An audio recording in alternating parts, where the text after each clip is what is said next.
c'est un nouveau compte que je ne parviens pas bien vraiment à gérer. Ça me complique un peu. Je vous demande de nous en excuser. Je cherche à le faire. Mais je sais que prochainement on va chercher à le faire bien. Je vous salue au nom de Jésus-Christ. Je bénis Dieu qui est notre Dieu, le Père de toutes choses. Jésus-Christ, c'est lui qui nous a donné tous les moments favorables de vous être utiles à ce moment. Je bénis très grandement l'Éternel notre Dieu, celui qui donne les moments à son peuple pour que nous puissions parler de lui. Je voudrais introduire un nouveau thème, quoique je vous annonce que d'ici le 6, si on serait dans notre église, nous serons en ligne, en live, mais néanmoins, oui, ce que je suis en train de voir, je vois Sœur Wani qui se connecte directement, mais je crois au moins qu'il faut que j'invite les gens directement ici, parce que ça me semble être un peu compliqué, parce que je te vois directement. Et quand les autres, je ne les invite pas, et c'est un problème, mais moi, et je n'ai pas assez de temps pour que je puisse le faire maintenant, mais néanmoins, je vais le faire pour que nous puissions communier ensemble avec vous et changer ensemble avec vous. Je suis en train de voir que c'est là que moi j'invite directement, ils entrent et je parviens à les voir directement. Nous vous saluons au nom de Jésus-Christ. Un petit moment, s'il te plaît. Un petit moment, s'il vous plaît. Je suis en train de faire une jumelage. Mais je ne saurais pas le faire tout parce que le temps ne me permet pas. Mais le fait que quelques frères et sœurs puissent s'activer et être présents et pour que je puisse vous voir. Mais néanmoins, je le ferai prochainement. Je voulais introduire ce nouveau thème pour parler du Seigneur Jésus-Christ. Parce que c'est le Seigneur Jésus-Christ qui donne l'occasion afin que nous puissions parler de sa part. S'il ne t'a pas encore donné quelque chose à parler, tu dois fermer ta bouche et attendre le moment à laquelle lui va se manifester pour que puissions parler de lui. Et c'est pourquoi chaque fois on ne s'autorise pas, nous attendons le moment de Dieu pour que Dieu puisse se laisser montrer à nous afin que nous puissions vous être favorables. Ok. Quelques frères que nous avons invités, ils se laissent voir, je les vois. Mais néanmoins, comme qu'il n'est pas invité, je ne sais pas si vous me voyez. Et nous sommes en train de préparer notre nouveau thème pour parler un peu de Jésus-Christ. Parce qu'il y a un aveugle, on l'appelle aveugle-né. Mais ce jour-là, dans Jean chapitre 9, c'est Jésus qui racontera, qui voit, parce que c'est Jésus qui l'a vu. Et avant que les disciples ne puissent lui poser la question, Shalom ma sœur José, ma sœur Wani, je vous salue au nom de Jésus-Christ. Les autres, je ne vous vois pas et vraiment la tolérance avec vous et je demande vraiment la tolérance parce que je suis en train d'inviter les autres directement. Ça, c'est un nouveau compte. Le premier là avec des vidéos là, ce n'était pas digne.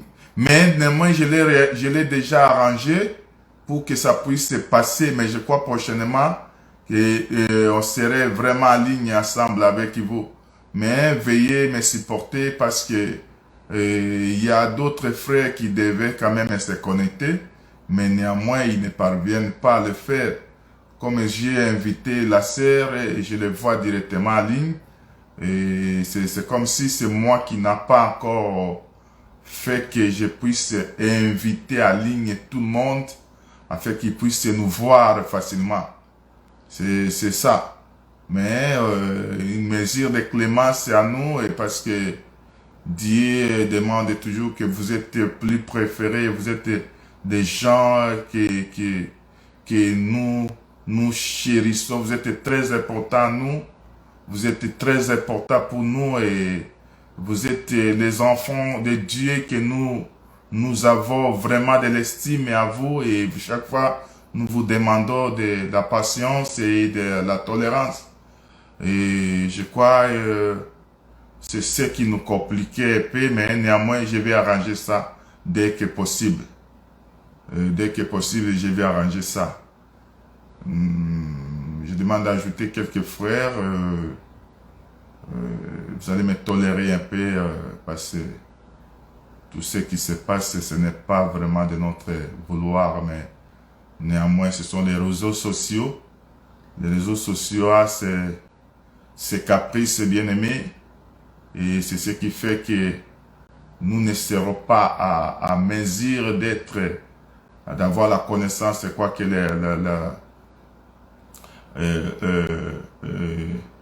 l'informatique, c'est quelque chose qui est un peu complexe et ce n'est pas directement que nous puissions connaître tout ce qui se passe parce que nous ne sommes pas vraiment doués de ça. Il y a des gens qui connaissent l'informatique, mais nous, on est des praticiens. On est des praticiens à ça et on cherche que nous puissions nous connecter et se voir parce qu'il y a des bien-aimés que vous êtes trop utiles pour nous. Ok, je peux m'arrêter d'abord là-bas et je vais le faire le reste prochainement.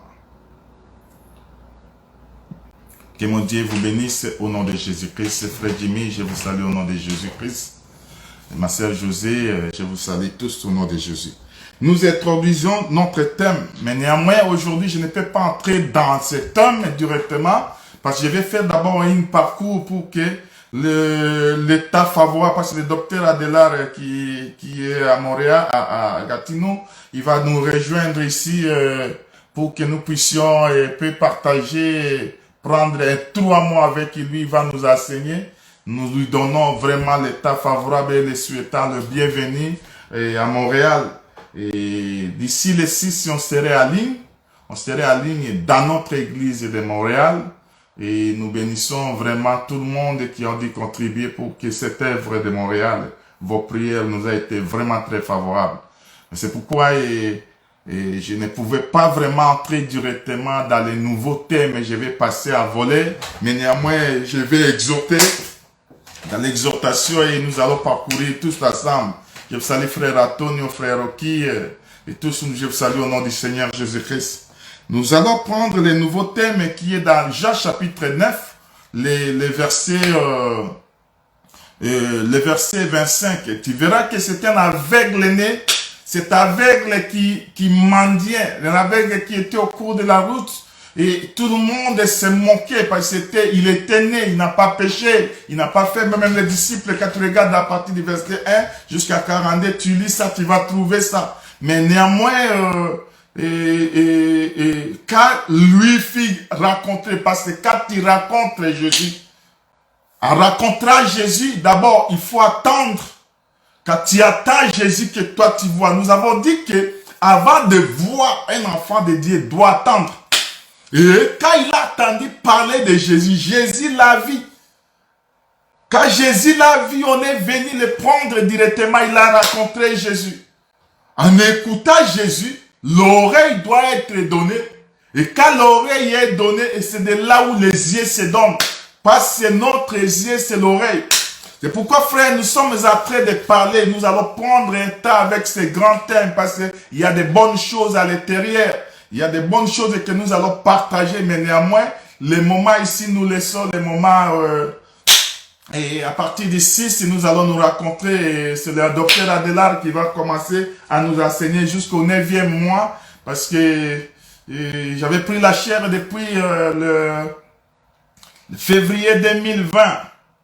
Février 2019. Non, oui.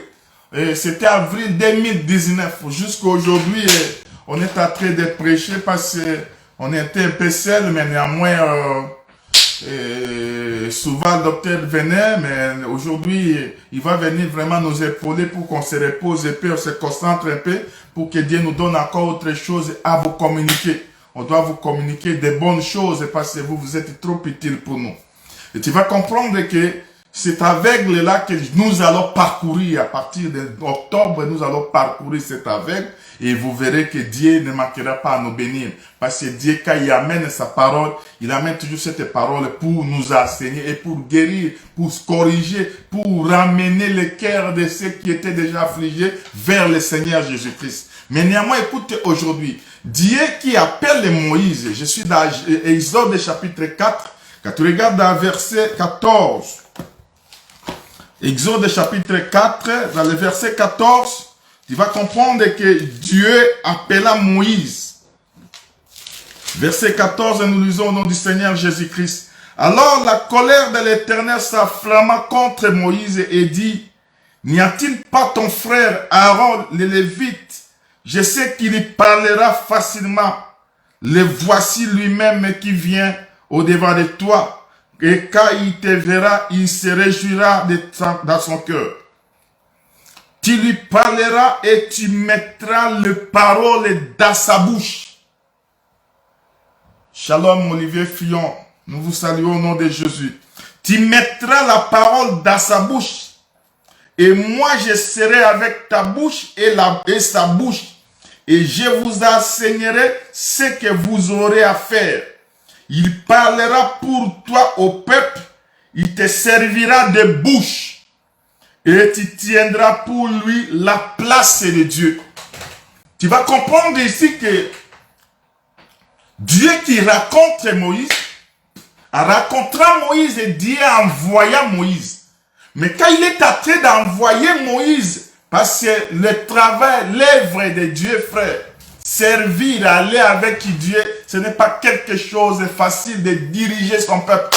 Moïse a refusé, il dit, moi je n'ai même pas le langage facile. Dieu dit que c'est moi qui a créé la bouche. Dieu, et il dit que oui, c'est toi qui as créé la bouche. Avec cette bouche, je t'enseignerai. Moïse dit, non, envoyez une autre personne. Dieu s'enflamma. Quand Dieu s'enflamme, Dieu appelle Aaron. C'est Aaron qui vient. Quand Aaron vient, il racontera Moïse. Ici, dans la joie, Dieu dit que Aaron, ton frère, quand il te verra, il se réjouira. Il parle, lui va te servir de bouche. C'est-à-dire, Aaron, c'est la bouche de Moïse. C'est-à-dire, quand Aaron vient, lui va commencer à parler à la place. C'est-à-dire, la bouche, c'est Aaron. C'est-à-dire, toi, tu te prendras la place de Dieu, mais lui sera ta bouche. C'est pour dire que Aaron, quand il vient, quand Dieu envoya et Moïse et Aaron, Moïse, il dit, Dieu dit à Moïse, toi, tu prendras la place de Dieu. C'est-à-dire, Dieu établit Moïse. Dieu devant Pharaon, mais Aaron, c'est sa bouche, frère. Oh, la bouche de Moïse, la bouche de Moïse, c'est Aaron. Oh, la bouche, c'est le prophète. Tu vas remarquer dans Exode chapitre 7, frère, moi j'aime lire les Écritures, parce que Dieu a tout mis par écrit. Moi j'aime que nous puissions partager, parler avec les Écritures.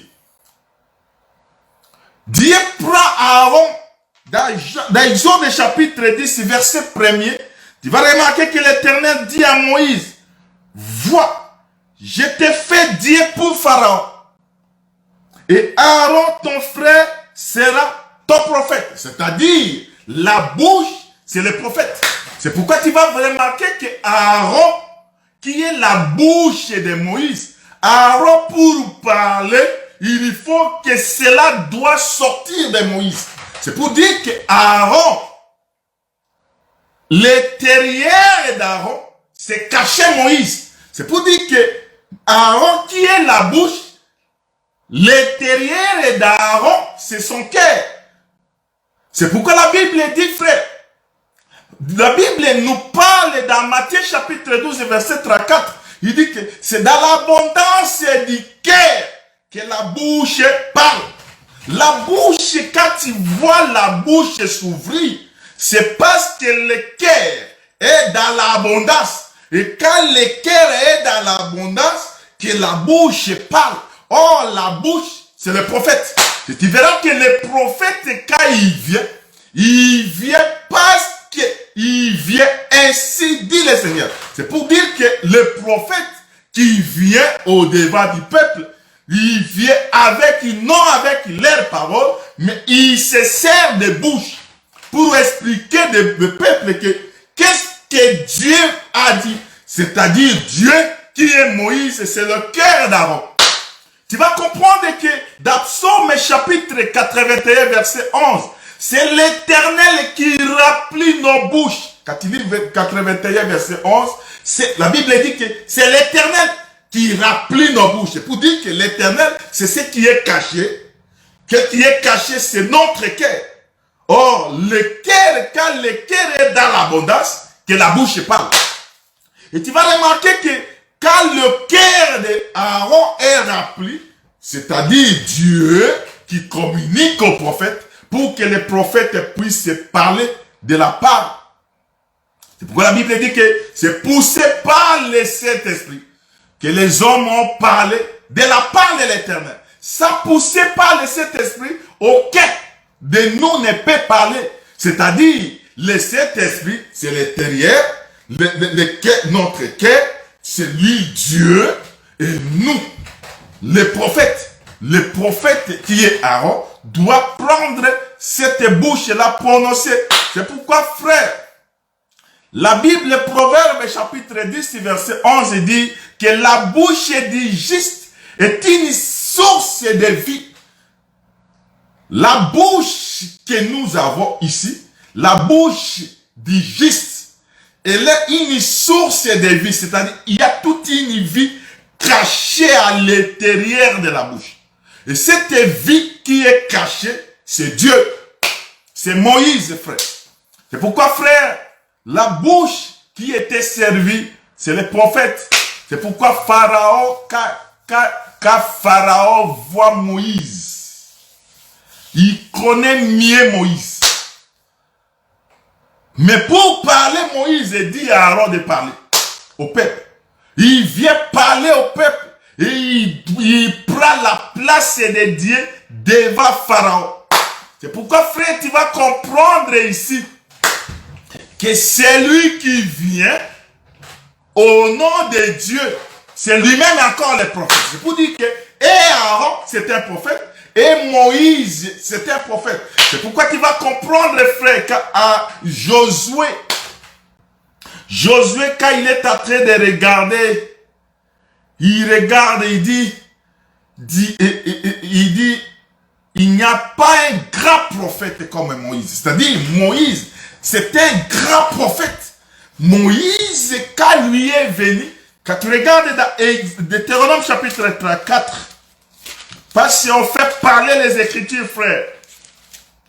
Dieu a mis tout dans les écrits, et nous on est là pour parler de Jésus. Je prends le verset 10. Je vais commencer par le verset 9. Nous lisons au nom du Seigneur Jésus-Christ. Tu vas comprendre que Deutéronome chapitre 34, Aaron qui dit, et Josué qui dit, Josué fils de Nun était rempli de l'esprit de sagesse quand Moïse avait posé ses mains sur lui. Les enfants d'Israël lui obéirent et se conformèrent aux ordres que l'Éternel avait donnés à Moïse. Le verset 10. Il n'a plus paru en Israël le prophète semblable à Moïse que l'Éternel connaissait face à face.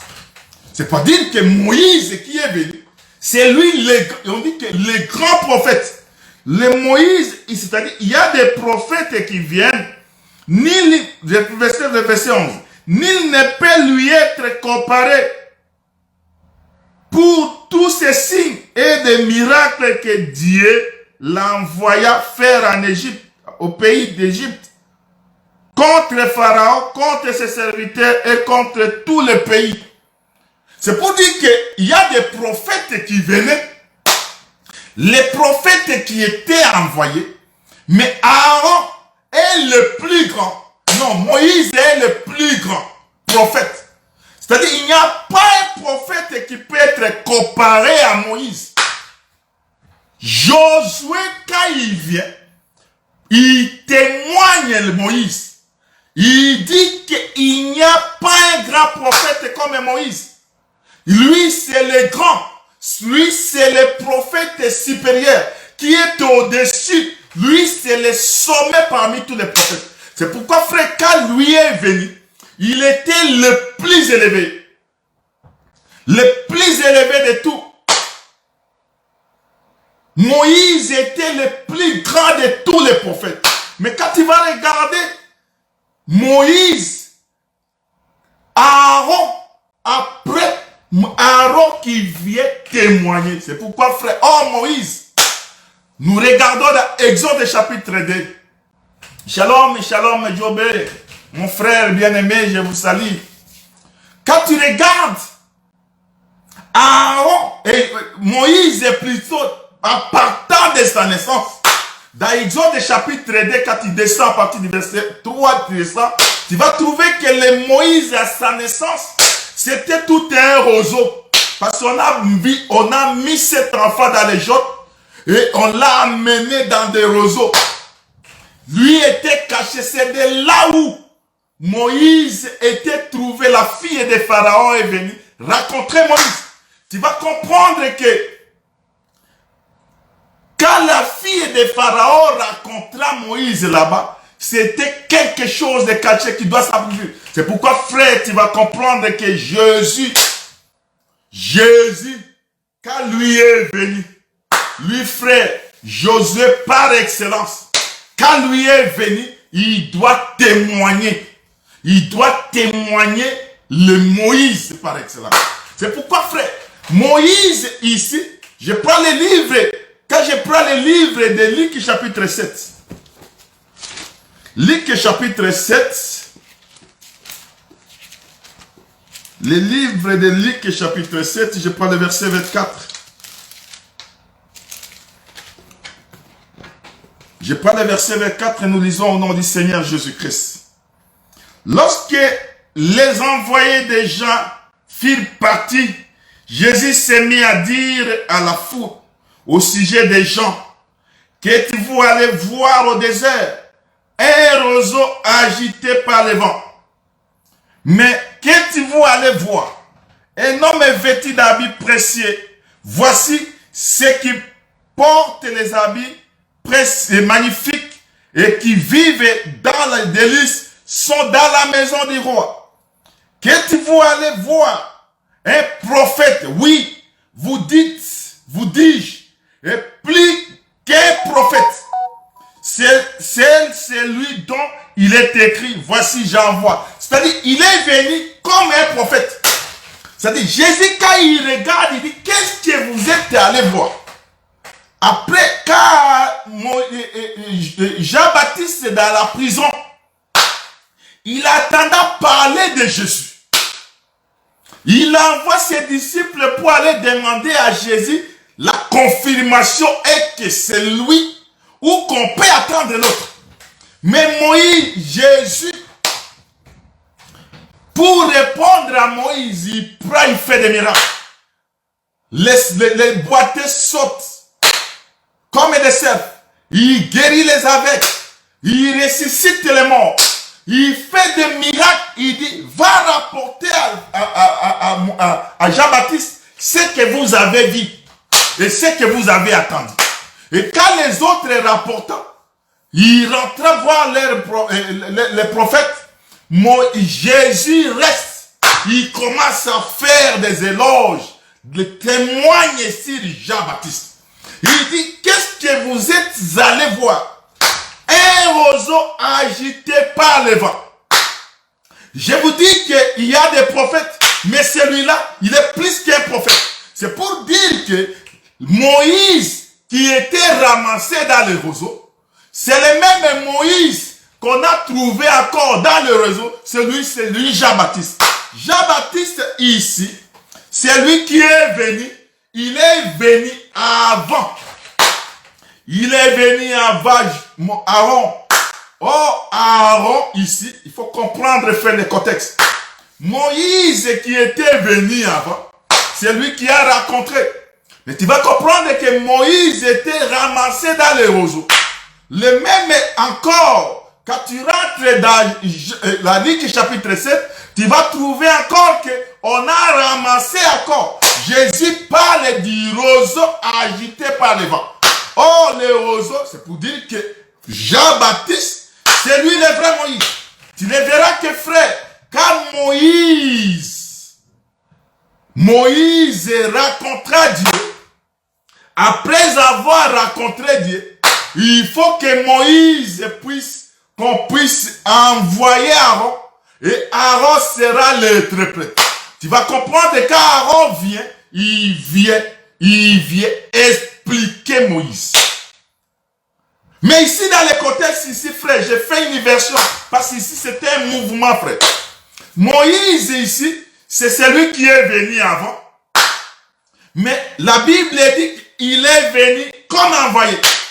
Oh, Moïse, c'est le roseau agité. Tu vas comprendre que quand Jésus témoigne sur Moïse, il témoigne, il parle que vous êtes allés voir. C'est pour dire que le vrai Moïse, le Moïse par excellence, c'est le Seigneur Jésus-Christ. Le vrai Aaron par excellence, c'est le Seigneur Jésus-Christ. Mais le vrai Moïse par excellence, c'est lui le Jean-Baptiste, c'est lui le roseau agité. Tu vas comprendre, frère. Mais quand Moïse lui-même est dans la vie, comme ça, il rencontrait une résistance. Le peuple, quand il regarda que Moïse traînait dans la montagne, il dit à Aaron que nous ne savons pas Moïse, qu'est-ce qu'il est devenu. Le Moïse qui nous a fait sortir du pays d'Égypte. Oh, Moïse qui les a fait sortir du pays d'Égypte, c'est tout un Dieu.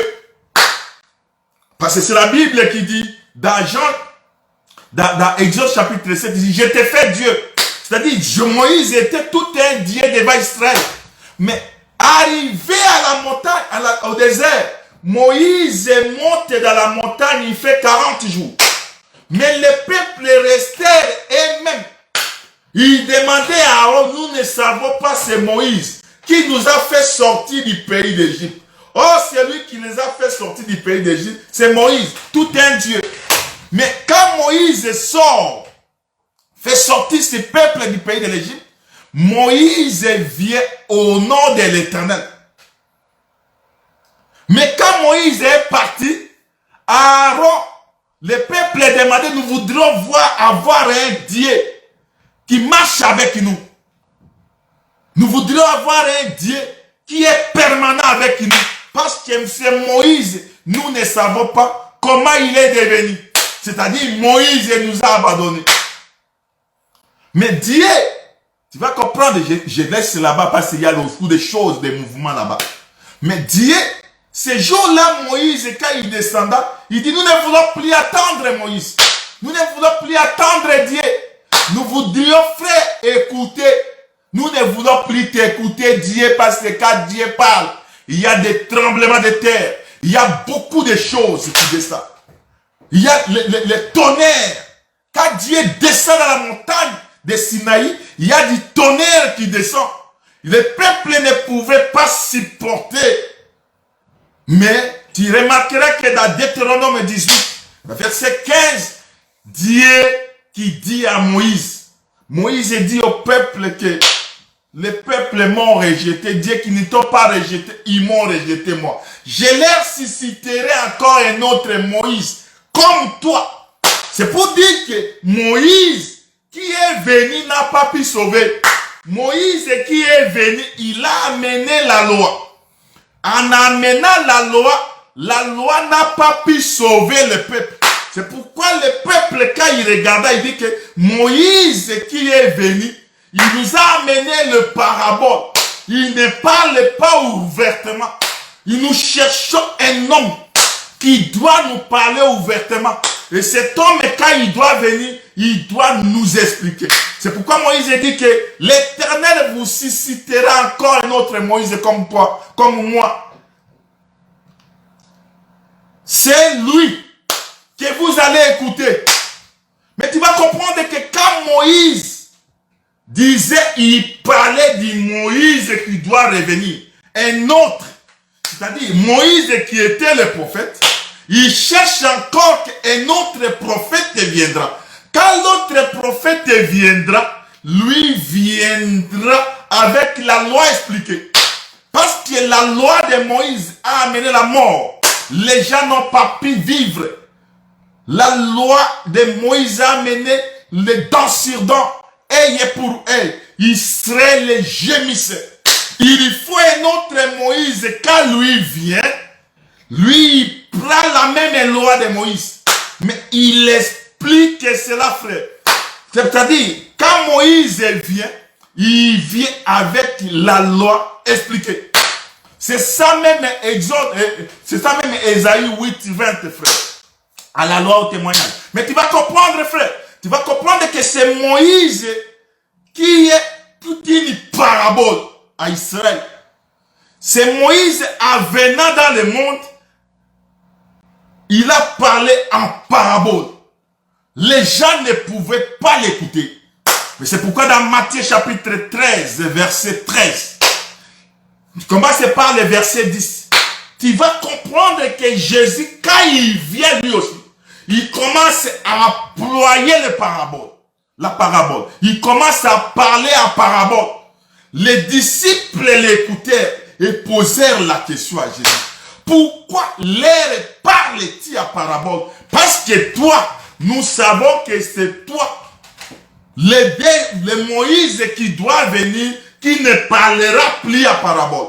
Moïse qui doit venir, il doit nous parler ouvertement. Mais tu vas comprendre, frère, que quand Moïse est venu, Moïse doit parler ouvertement. C'est pourquoi, frère, quand tu vas regarder dans Jean chapitre 4, cette femme-là, des Samaritaines, quand il racontera cet homme, lui a là cette promesse, et il dit, dans verset 25, Jean chapitre 4, verset 25, nous lisons au nom du Seigneur Jésus-Christ. La femme lui dit, je sais que le Messie doit venir, celui qu'on appelle le Christ. Quand il sera venu, il nous annoncera toutes choses. C'est-à-dire, la chose que Moïse n'a pas pu expliquer, le Messie qu'on appelle le Christ, quand lui vient, il va expliquer toutes choses. C'est-à-dire, lui vient avec l'explication. C'est pourquoi les disciples s'étonnèrent. Même pourquoi leur parle-t-il en parabole? Jésus, quand il est venu toujours comme un prophète, mais dans le temps de Moïse. Il ne pouvait pas changer le langage parce que lui, c'était Moïse qui explique la loi. C'est pourquoi dans Matthieu chapitre 5, tu prends le verset 17, il dit que je ne suis pas venu abolir la loi, mais moi, je suis venu accomplir. C'est pour dire que Jésus qui est venu, il est venu accomplir Moïse. C'est-à-dire, la loi non interprétée, lui vient expliquer la loi. Quand Moïse, par excellence, le Seigneur Jésus-Christ, quand lui est venu, frère, il est venu accomplir Moïse. C'est-à-dire, il est venu expliquer la loi, les prophètes et les psaumes. Mais les gens ne pouvaient pas l'étendre. Israël a bouché leurs oreilles. Israël a fermé leurs yeux. C'est pourquoi Jésus, quand il est venu, il dit, comme qu'ils ont rejeté les prophètes. Moi aussi, comme un prophète, je suis venu. Ils ne m'ont pas écouté. Ils m'ont considéré comme fils de Joseph et de Marie. Jésus a bouché leurs idées, leurs oreilles. Il dit que je ne leur parle encore en parabole pour qu'ils ne puissent pas être sauvés. Frère, pour être sauvés, il n'y a que la grâce de Dieu. Il n'y a que la visitation de Dieu. Si Dieu t'aime, c'est pourquoi Dieu nous visite. C'est-à-dire, quand lui vient, comme la loi est expliquée, il vient encore non pour abolir Moïse, mais il vient pour accomplir Moïse. Tu vas comprendre, frère, que Moïse qui est venu, il a amené, il a conduit Israël. Moïse, c'est tout un Dieu. C'est pourquoi, frère, Moïse ne pouvait pas faire entrer le peuple dans le pays de la promesse. Parce que lui ne peut pas. Il faut que celui qui va le succéder. Or, celui qui va le succéder, c'est Josué. Or, Josué, par excellence, il vient, il ne parle pas de lui. Josué, quand il vient expliciter Moïse. Il vient montrer au peuple que le prophète par excellence, le grand Moïse, la personne à laquelle Dieu parlait avec lui face à face, Dieu ne lui cachait rien, c'est lui le Seigneur Jésus-Christ. C'est lui, frère. Moïse est par excellence. Quand lui vient, c'est le Seigneur Jésus-Christ, c'est le vrai Moïse. Quand lui vient, frère, il vient, mais il vient en parabole. C'est pour dire que lui, qui parle encore en parabole, il y a encore un autre qui doit venir expliciter. C'est pourquoi, frère, il dit, il vous est avantagé que je m'en aille. Si je ne m'en vais pas, Aaron ne viendra, Josué ne viendra pas. Or, Josué, son objectif, c'est d'amener le peuple pour la terre promise. Amener le peuple vers le salut, le Canaan. Le faire entrer dans un pays où coule le lait et le miel. Mais écoute, frère, tu vas comprendre que nous avons dit que Moïse, c'était un roseau. Un roseau agité. Un roseau agité. Mais tu vas comprendre dans Jean, chapitre 7. Dans Luc, chapitre 7 plutôt. Tu vas voir que Jésus qui témoigne. Je prends Luc, chapitre 7. Jésus qui témoigne, qui parle de Moïse. Il dit dans verset 24. Verset 25. Mais qu'est-ce que vous allez voir? Verset 24, frère. Il parlait au sujet des gens. Qu'est-ce que vous allez voir au désert? Un roseau agité par le vent. Or, les roseaux agités par le vent, c'est Jean-Baptiste, frère. Quand Jésus regardait, il regardait Jean-Baptiste qui est le type de Moïse. Ici, c'est une autre version. Je prends un autre parcours, frère. Jean-Baptiste, quand il est venu, il est celui qui a précédé. Lui vient précéder, vient ouvrir la route. Mais il faut que, avant que le Messie vienne, Jean-Baptiste, qui est le roseau agité par le vent. On ne peut pas faire. Le roseau, c'est Moïse. Dans Exode chapitre 2, dans le verset, à partir du verset 3, vous descendez. Mais Jésus, dans Luc chapitre 7, à partir du verset 24, vous descendez. Il parle de Jean-Baptiste. C'est lui le roseau. C'est lui qui est caché dans la maison des rois. Dans la maison magnifique. Mais Jésus, quand lui vient, il témoigne sur Jean-Baptiste. Il dit, qu'est-ce que vous allez voir? Or, Jean-Baptiste, c'est celui-là, frère, qui se trouve dans les Jourdains. Son objectif, frère, c'est dans les Jourdains que les gens venaient pour être baptisés. C'est dans les Jourdains que les gens venaient pour être baptisés. Quand je prends Matthieu chapitre 3, je suis dans le livre de Matthieu chapitre 3. Sois avec moi, frère. Matthieu chapitre 3. Je prends le verset 11. Pour dire que Jean-Baptiste est tout un prophète. Moi, je vous baptise d'eau pour vous amener à la repentance. Mais celui qui vient après moi est plus puissant que moi. Et je ne suis pas digne de porter ses souliers. Lui, il vous baptisera du Saint-Esprit et du feu. Parce que Moïse, quand il est venu, il n'a pas pu sauver frère.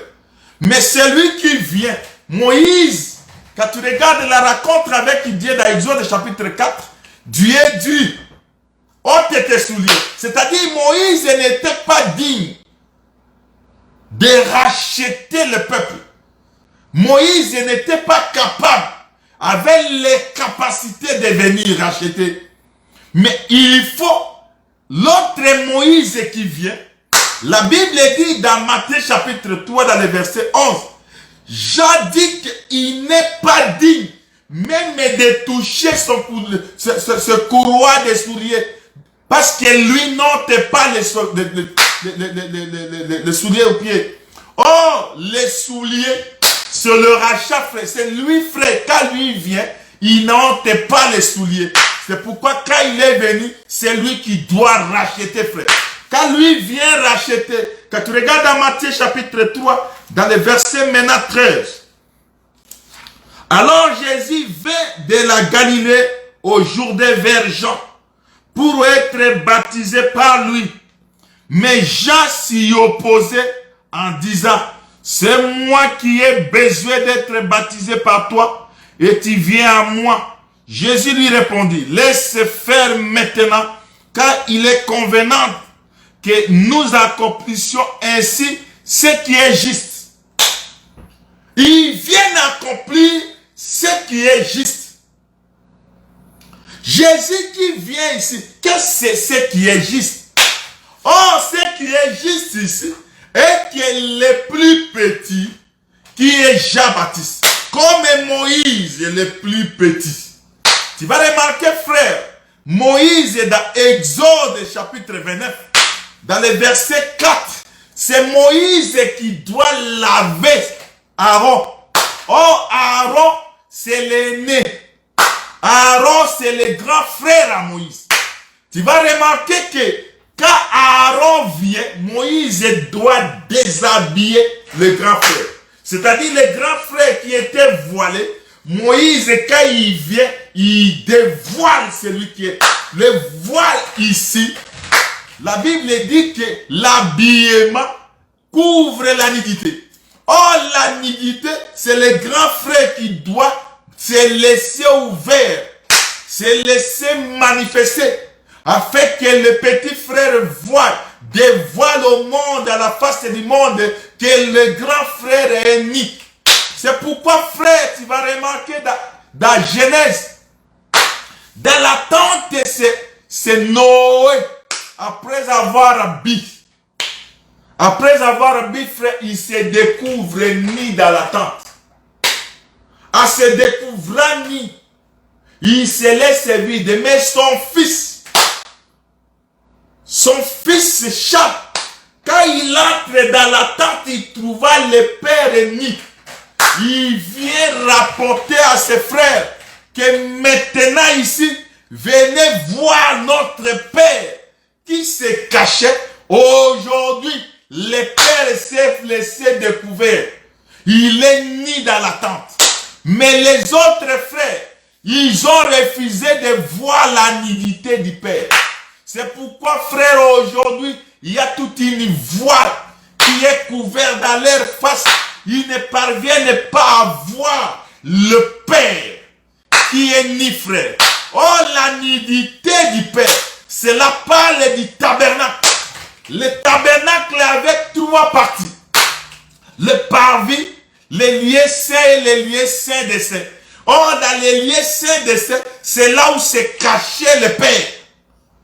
Pour entrer dans ces lieux, il faut que ces voiles soient déchirées. C'est pour dire que c'est pourquoi, pour voir l'intérieur, il n'y a que les souverains sacrificateurs. C'est celui-là, quand il vient, il entre une seule fois par an. Il entre dans l'intérieur, dans les lieux très saints. C'est là où, frère, il amène sa vie. Il amène la vie va entrer dans les lieux très saints de ses frères, c'est amener le péché. Or, Aaron, quand lui est venu, il n'a pas pu amener le péché. Parce que les animaux, il venait avec le sang des animaux. Mais il y a un vrai Aaron par excellence. Quand lui est venu, quand lui vient frère, lui vient avec son propre sang pour entrer dans les lieux. Je suis dans Hébreux chapitre 11. Je vais la rachérir après frère. Tu vas remarquer que avant que les souverains sacrificateurs n'entrent dans l'œuvre, je suis dans Exode chapitre 24, tu parles à partir du verset 29. À partir du verset 4, tu descends. Tu vas remarquer que les souverains sacrificateurs, avant qu'ils n'entrent dans l'œuvre, il faut qu'ils soient lavés. Or, être lavé, c'est Moïse qui doit laver Aaron et ses fils. C'est Moïse, quand Moïse vient, il doit déshabiller Aaron. Avant qu'Aaron entre en service, c'est Moïse qui déshabille Aaron et fait entrer Aaron dans les habits sacerdotaux. Mais tu vas remarquer que Moïse ici, c'est le petit frère. Et il doit faire habiller le grand frère qui est Aaron. C'est pourquoi, frère, quand Moïse, par excellence, nous avons dit que Moïse, c'est le roseau agité. Or, les roseaux agités, Luc chapitre 7, il nous parle que c'est Jean-Baptiste. Dans ce verset 24, vous descendez. C'est Jean-Baptiste que Jésus témoigne. Qu'est-ce que vous êtes allé voir? Les roseaux agités, le roseau agité, c'est Jean-Baptiste. Or, Jean-Baptiste, quand il est venu, Jésus, avant de commencer, comme les souverains sacrificateurs, il doit venir chez Moïse. Il vient chez Moïse par excellence. Jean-Baptiste, il dit, je viens pour me laisser laver. Je suis dans Matthieu chapitre 3, frère. Dans Matthieu chapitre 3, vous commencez par le verset 13. Mais quand il entre, Jean-Baptiste regarda, Jean-Baptiste c'est hyper. Jean-Baptiste c'est hyper de cet acte. Jean-Baptiste, je prends le verset 13. Je suis dans Matthieu chapitre 3, verset 13. Alors Jésus vint de la Galilée au Jourdain vers Jean pour être baptisé par lui. Mais Jean s'y opposait parce que Jean est le petit frère. Il dit dans le verset 11 de Matthieu 3, il dit que celui qui vient après moi est plus grand que moi. C'est-à-dire, celui qui vient après lui, c'est le Seigneur Jésus-Christ, c'est lui le souverain sacrificateur. Parce que quand lui vient après Jean-Baptiste, Jean-Baptiste il perd dans le verset 13, Matthieu 13, verset 13, il perd, il s'opposait. Il dit, dans le verset 14, il dit que c'est moi qui devais venir vers toi, mais toi venir chez moi. Non, il s'opposait. Jésus dit, j'aime Jésus, il dit, laisse faire maintenant, car il est convenable que nous accomplissions ainsi tout ce qui est juste. Et Jean ne lui résista pas. Ce qui est juste, ça nous ramène dans Exode chapitre 24. Et chapitre 29, verset 4, vous descendez. Or, là-bas, c'est Moïse qui doit laver Aaron. Mais Jean-Baptiste, Jésus, qui est le plus grand que Jean-Baptiste. Parce que la Bible dit qu'il était avant moi. Parce que Jean-Baptiste, quand il est en train de parler, il dit que lui était avant moi. Mais moi, je suis venu après. Quoique je suis venu après, mais celui qui vient après moi, il est plus grand que moi. Il s'opposait à Jésus. Il dit, c'est moi qui devais venir vers toi. Ici, c'est pour accomplir. Exode chapitre 29, le verset 4, vous descendez. Et Moïse qui s'oppose. Moïse qui devait frère, laver Aaron, le grand frère. Mais Jésus, quand il vient, Jésus dit que laissons accomplir maintenant ce qui est juste. Or, ce qui est juste, c'est lui qui doit être baptisé par Jean-Baptiste, qui est le vrai Moïse, lui le roseau agité. Tu vas comprendre, frère, que Moïse accepta, Jean-Baptiste accepta de baptiser Jésus. Il baptise le plus grand. Or, les souverains sacrificateurs, avant d'entrer en œuvre, il doit être lavé. Comme Jésus est souverain sacrificateur, avant qu'il ne puisse entrer en œuvre, il doit être lavé. C'est pourquoi, frère, Jésus-Christ dit, laissons faire maintenant ce qui est juste. Ce qui est juste, c'est-à-dire, toi, l'envoyé, tu dois laver ton Seigneur. Tu dois laver le plus ancien que toi. Parce que quand lui est venu, Jean-Baptiste, il paie. Il s'opposait. Et tu vas remarquer ce qui est juste. Je lis dans 1 Jean chapitre 3. Ce qui est juste, c'est quoi? 1 Jean chapitre 3. 1 Jean chapitre 3, je prends le verset 7. Nous lisons au nom du Seigneur Jésus-Christ. Petits enfants, que personne ne vous séduise. Celui qui pratique la justice est injuste, comme lui-même est injuste. Celui qui pratique le péché est du diable, car le diable pêche dès le commencement. Ici, tu vas comprendre que la justice, ce qui est juste, c'est la justice de Dieu. C'est le Seigneur Jésus-Christ lui-même, frère. Quand lui vient, frère, il vient, c'est lui le fruit du salut. Le fruit du salut, c'est ce qui est juste. C'est pourquoi, frère, quand lui vient, il vient nous expliquer ce qui est juste. Il vient nous expliquer le Seigneur Jésus.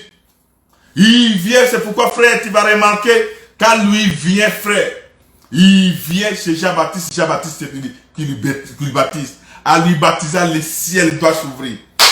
Quand le ciel s'ouvre, ça se confirme que celui-là est plus grand même le souverain sacrificateur. C'est pourquoi Hébreu, frère, le livre d'Hébreu chapitre 9. Je prends le livre d'Hébreu chapitre 9. Je prends le verset, je commence par le verset 7. Nous lisons au nom du Seigneur Jésus-Christ. Hébreu 9, je commence par le verset 7. Il dit, et dans la seconde, le souverain sacrificateur seul entre une fois par an, non sans y porter du sang qu'il offre pour lui-même et pour le péché du peuple. Le souverain sacrificateur entrait dans le tabernacle, dans les lieux saints des saints, il a amené pour offrir le sang, pour lui et pour le peuple, pour le péché du peuple. Écoute le verset 8, je suis dans Hébreu chapitre 9, verset 7, 8 et jusqu'à 12.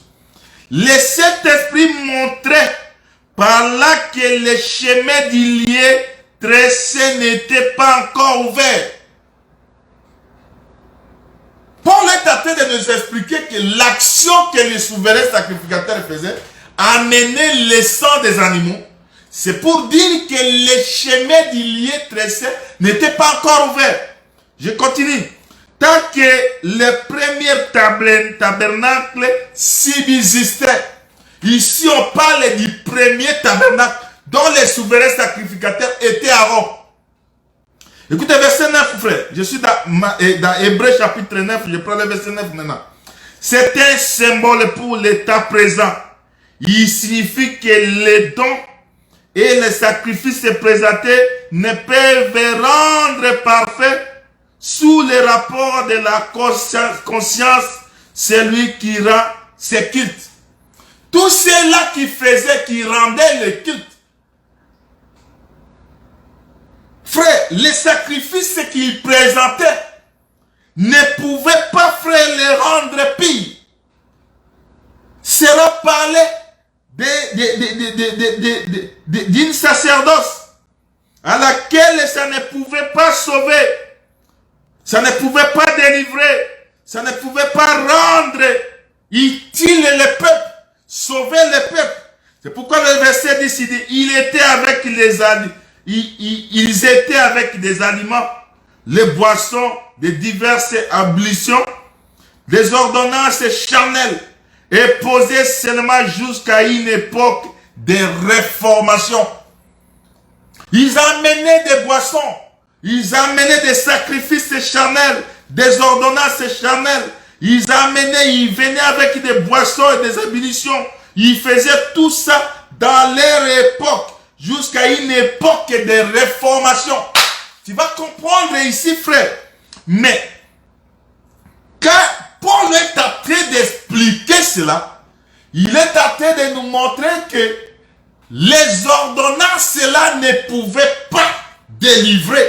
C'est-à-dire les souverains sacrificateurs qui étaient lavés par Aaron n'étaient pas les vrais souverains sacrificateurs qui devaient se donner parce qu'il a amené le sang. Il venait avec les ébullitions, il venait avec les ordonnances charnelles, ce qui est palpable, ce qui est humain, ce qui est mondain. Écoutez le verset 11. Mais Christ est venu comme un souverain sacrificateur de biens à venir. C'est pour dire que s'il y avait un souverain sacrificateur qui est Aaron, Aaron ne pouvait pas. Il est venu avec des ordonnances charnelles qui amenaient à une époque de réformation. Mais Christ, quand Christ vient, lui, frère, comme les souverains sacrificateurs des biens à venir, il a traversé les tabernacles. Or, Aaron, quand lui venait, Aaron venait dans les tabernacles charnels, construits avec des mains d'hommes. Mais lui, quand lui vient, Christ, dans Hébreux chapitre 9, verset 11, lui traverse même ces tabernacles.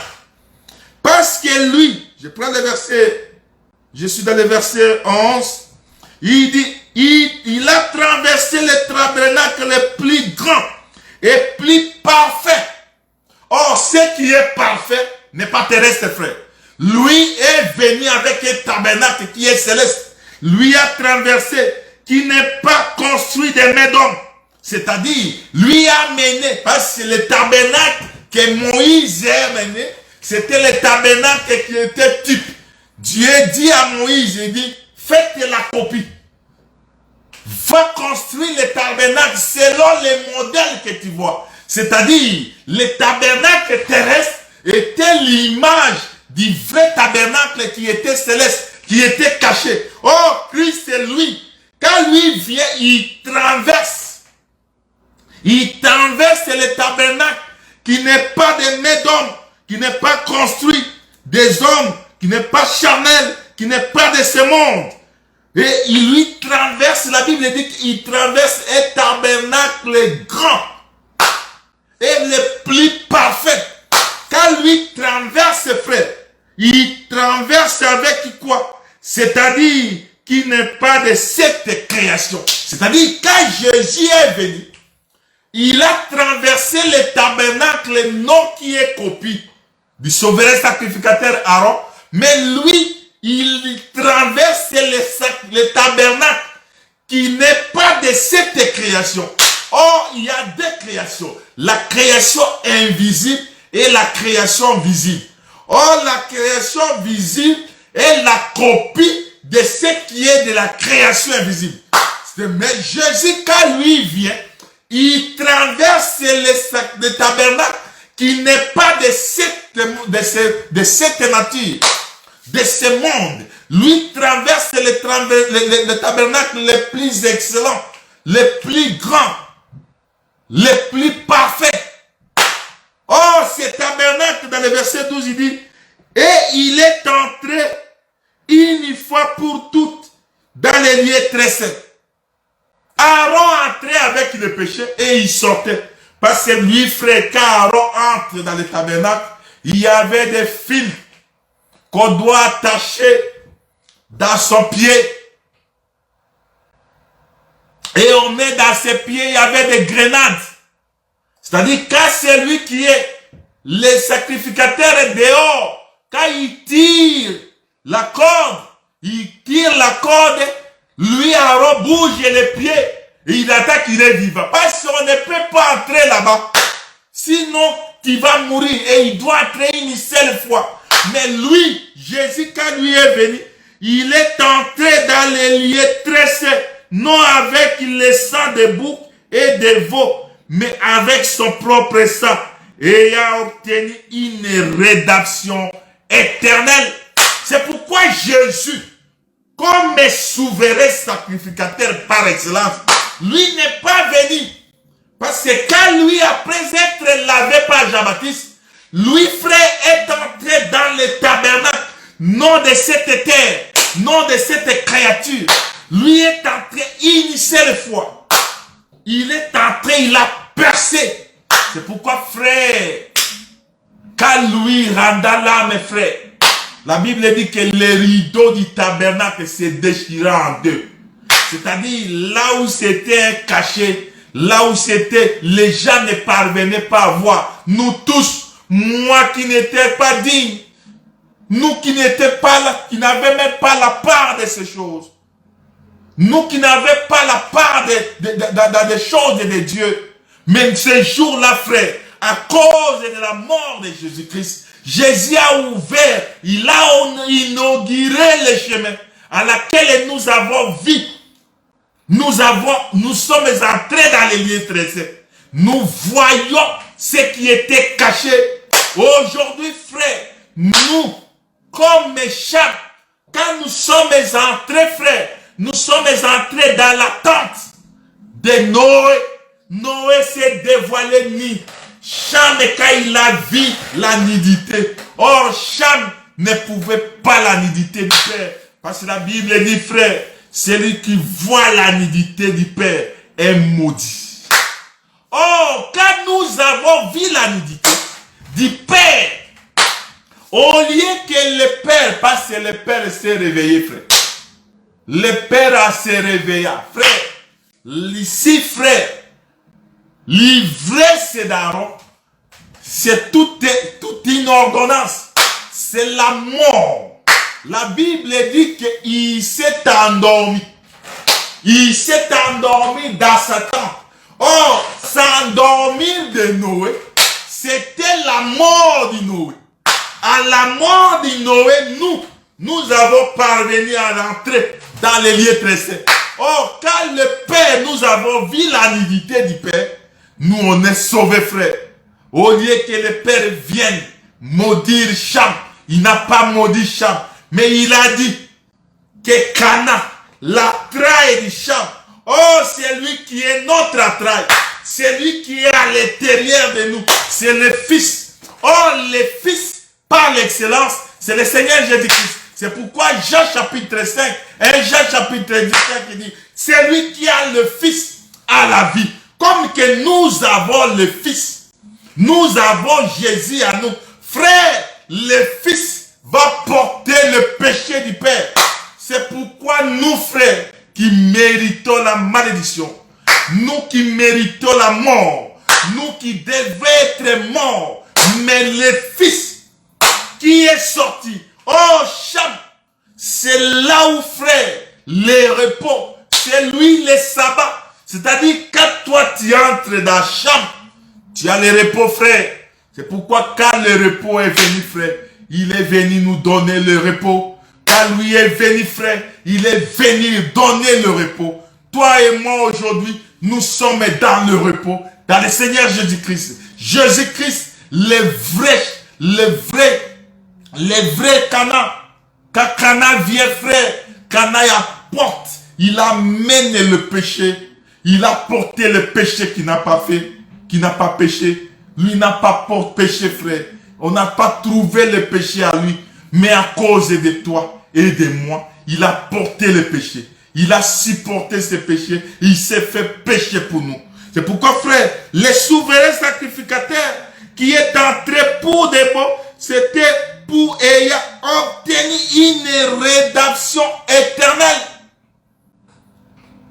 Une rédemption éternelle. Car si le sang des taureaux et des boucs, je suis dans Hébreux chapitre 9, verset 13. Car si le sang des taureaux et des boucs et le sang d'une vache répandu sur ceux qui sont souillés, sanctifiaient et procuraient la pureté de la chair, combien plus le sang de Christ, qui, par l'Esprit éternel, s'est offert lui-même, s'attachant Dieu, purifiera-t-il votre conscience des œuvres mortes, afin que vous saviez le Dieu vivant. Aujourd'hui, si nous savons, nous connaissons le Dieu vivant, parce qu'il y a frère, Louis Cham, Louis Cana, il a porté notre sauveur, notre péché. Il est entré dans le tabernacle. Et c'est lui, la malédiction est tombée. Et il n'a pas tué encore d'animaux. Il n'a pas tué des veaux. Il n'a pas tué des chèvres. Il n'a pas tué des animaux. Mais lui-même, mes frères, il s'est offert. Il a donné sa vie pour les salis, pour la rédemption des plusieurs. Aujourd'hui, frère, nous sommes sauvés, c'est à travers la mort de Jésus. Jésus, quand il est sorti, il a traversé le tabernacle, le plus excellent, le plus grand et le plus parfait, qui n'est pas de ce monde. Mais quand lui a traversé, toi et moi, frère, nous avons l'accès à la maison.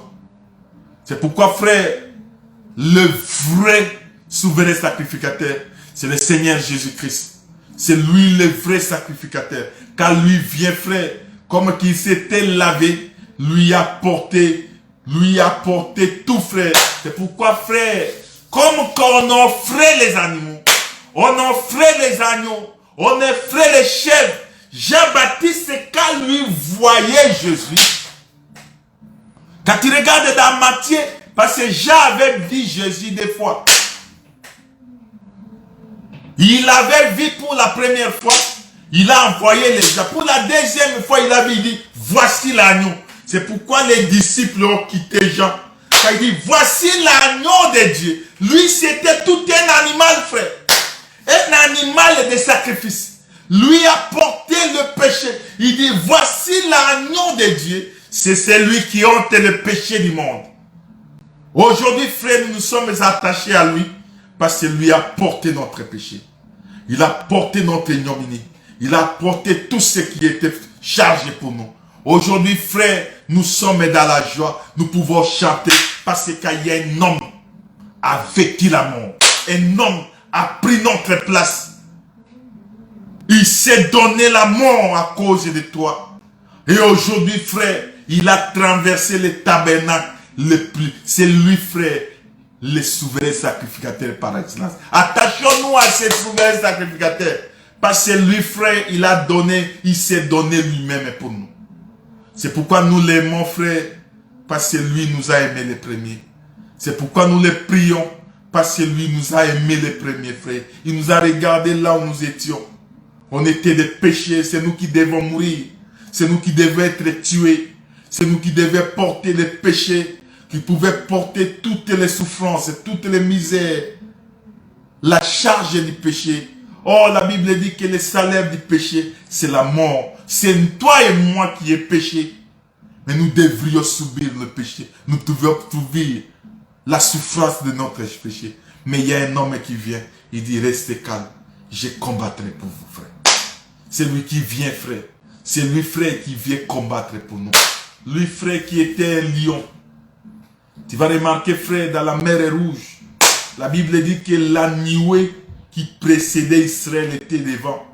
Et il y avait encore la nuée derrière Israël. Frère, la nuée qui les précédait, c'était la nuée là qu'Israël suivait. Mais tu vas remarquer que, frère, quand il se retrouva dans la mer Rouge, la Bible dit que la nuée qui les précédait, cette nuée passait par derrière. Oh, c'est lui qui précédait Israël, qui passait devant, c'est Judas. C'est Judas qui passe devant, frère. C'est Judas qui combat pour nous. Mais Judas, frère, les jours là, à cause des ennemis derrière, c'est lui-même Judas qui était devant, il est passé derrière. Et en passant derrière, il est devenu notre justice. Il est devenu Dan. C'est pourquoi, frère, Judas qui était la nuée qui précédait Israël, devant la mer Rouge, la nuée passait derrière. C'est-à-dire, la même nuée ici, c'est lui le lion. La même nuée, c'est lui le serpent. Oh, la même nuée, c'est le Seigneur Jésus-Christ. C'est lui qui passe devant, comme les lions pour nous combattre. Mais c'est lui, frère, à cause de la mort. À cause de la mort qui pesait sur nous. Pharaon venait pour nous détruire, pour nous exterminer. C'est lui qui était devant. Judas est passé derrière. Quand il est passé derrière, il devient Dan pour nous justifier. C'est pourquoi aujourd'hui, frère, nous sommes justifiés. Nous sommes dans le Seigneur Jésus-Christ. Nous avons ce Jésus. Nous avons ce Dieu. Nous sommes dans la joie. C'est pourquoi je suis dans la joie. Quand je parle avec ce Jésus, quand je marche avec lui. C'est pourquoi, frère, quand moi, les gens regardent tel que je sois, tu peux me négliger, tu peux me regarder quand je suis là. Mais je suis belle. Parce qu'il y a un homme qui s'est offert pour moi. Il s'est offert, il a rendu ma beauté. Aujourd'hui, je suis une femme belle. Quand les gens peuvent me regarder autrement, mais lui me voit belle. La beauté, c'est l'intérieur, frère. Comme que nous avons l'intérieur, la beauté intérieure. Nous sommes aimés par le Salomon. Nous sommes aimés par le Seigneur Jésus-Christ. Laisse que mon Dieu, que nous servons avec persévérance, vous bénisse au nom du Seigneur Jésus-Christ, notre Dieu. Amen. Je vous salue tous, vous étiez nombreux. Que mon Dieu vous bénisse. Frère Pichou, ma sœur Carvena, frère Pro de Diamant, vous êtes un grand nombre. Je ne vous vois pas, mais Dieu vous voit. Que mon Dieu vous bénisse au nom du Seigneur Jésus-Christ. Docteur, vous étiez beaucoup des hommes de Dieu au milieu de nous. Vraiment, nous vous saluons. Nous vous aimons beaucoup, mon frère Pichou. Vraiment, que mon Dieu vous bénisse. Soyez bénis et je crois au moins nous avons passé, nous sommes toujours appelés à passer des bons moments. Que mon Dieu vous bénisse au nom de Jésus. Amen.